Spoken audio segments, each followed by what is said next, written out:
Thank you, friend. Shabbat Shalom. Yom Kippur. These 10 days of introspection and reflection, just about over. And several important things were contained within them and are still open to you. This is when your name is inscribed in the book of life. It is written in at the beginning of the 10 days and is sealed at the end. And the process you go through is where you search your soul for the negatives you've done and seek forgiveness for them. First and foremost, from any individual you may have harmed. And secondarily, or if that option's not possible, then from God. And don't forget to seek it from the harshest judge of all, yourself. It's like we spoke of earlier when we talked about the steps one takes in entering holy ground. The closer you get to the sanctuary, the holier the ground, and the more you prepare yourself. Same is true of the 10 days of repentance. The more you process through, the closer you get to holier ground. And the holiest ground is in your heart. What we are really trying to do is use these days to return to our higher selves from having fallen prey to our lower selves during the year. And so it becomes a type of spiritual cleanse and a return to follow our belief in a higher power than ourselves and to work to balance the scales. Through your retrospection and introspection, you've used the time of judgment to see your real self is actually the divine image of you. Each of us can actually be better than we are, and every year this holy day allows us to reconnect to that belief and to elevate ourselves just a little higher. Our sages have said that on Rosh Hashanah, 3 books are opened. The book of the righteous, the book of the wicked, and the book of in-between or intermediate. Those who are righteous are immediately inscribed in the book of life. The wicked are immediately condemned, and the rest of us, my friends, have these 10 days to reflect, to review, and to renew our efforts to be good, decent, loving people. It doesn't have to take a great effort. There is a God particle in each of us, which means we all contain an element of perfection. Let it expand within you, and with every breath you take. Every breath you take, every move you make, every bond you break, every step you take, I'll be watching you. You don't have to attain perfection. Just try and be as good as you can and as loving as you can. Treat everyone as you'd want to be treated. The Talmud says a man should always consider himself evenly balanced, half sinful and half righteous. If he commits one good, he has tilted the scales towards righteousness. If he commits one sin, he has tilted the scales towards sinfulness. Don't get weighed down by a lifetime of choices. Look at each by itself. Remember, friends, Judaism, like Buddhism after it, is very much based on intention.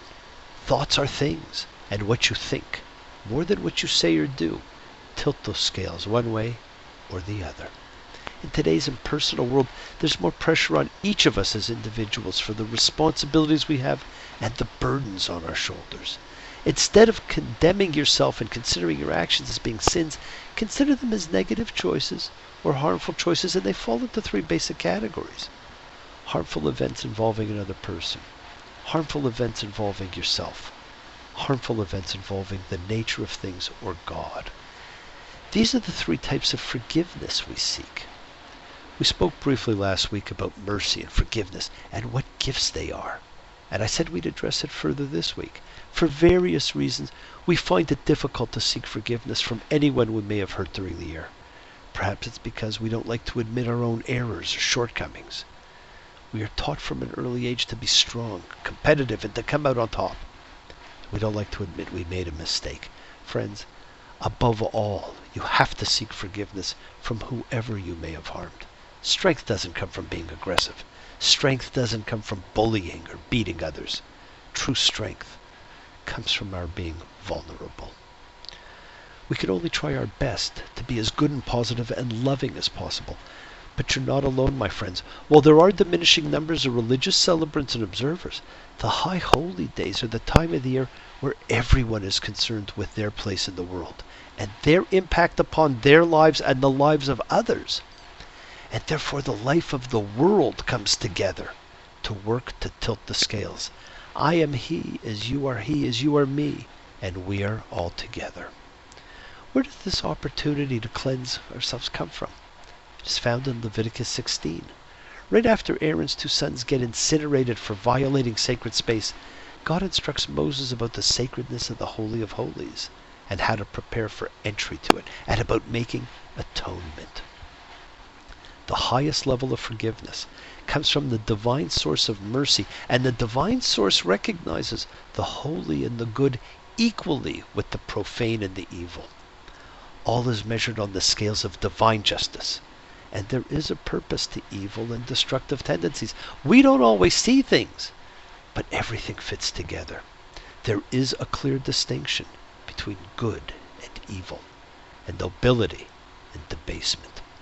Absolute truth demands we confront our paths in word and thought and deed. Only this higher understanding can see how it all fits together, to balance the opposites while making their boundaries. The forgiveness of Yom Kippur aspires us to this elevated outlook. This is the Day of Atonement, and the most unusual temple service of all took place on this day because it appears to be a sacrifice to the demons of this earth. It serves as delineation between the barbarity of human nature and the positive aspiration we have. We have an opportunity to transform and rectify all our flaws. Human society has to be based on a just way of life led by our aspirations to holiness and purity. It starts with you. If you think of nothing else, ask yourself, what's the worst thing that happened to you this year? And what did you do to cause it? Who do you need to seek forgiveness from? Who do you need to forgive? If you find it in your heart, can I be forgiven? Guess I owe you some kind of apology. I've escaped death so many times. I know I'm only living by the saving grace that's over me. Friends, it's up to you. May God bless you and guard you. May God make his face shed light upon you and be gracious to you. May God lift up his face unto you and give you peace. And may you all be sealed in the book of life.